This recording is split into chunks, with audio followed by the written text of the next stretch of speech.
In this section, we're going to discuss logarithms. A logarithm is basically an exponent backwards. In other words, if I have an exponent problem, I'm supposed to give you the answer, and I ask you what was the exponent that got me to that answer.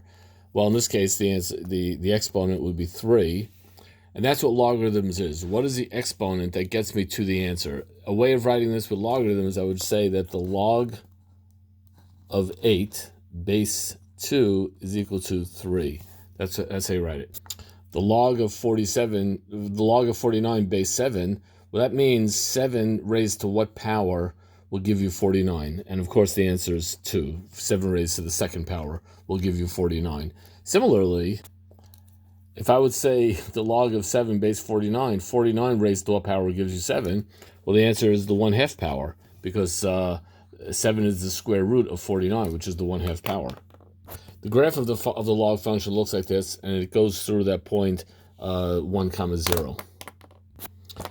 If I have y equals ln x, that's ln is log base e is 2.7, then it's a similar curve. It just goes a little bit higher because e is bigger than 2, 2.7 is bigger than 2, but it always goes to that point 1 comma 0. Here's a fun equation to solve for x. The log base 5 of 8x plus 5 equals 3. Now, this looks super complicated, but actually it's not so bad if you rewrite it.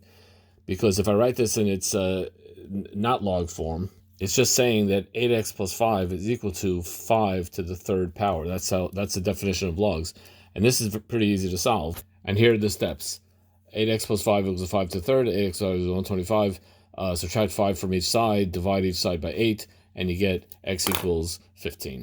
Here's another problem. The log base 3 of x squared plus 17 equals 4. Well, let's just rewrite this. X squared plus 17 equals 3 to the fourth power, which becomes x squared plus 17 equals 81. Subtract 17 from each side. X squared equals 64.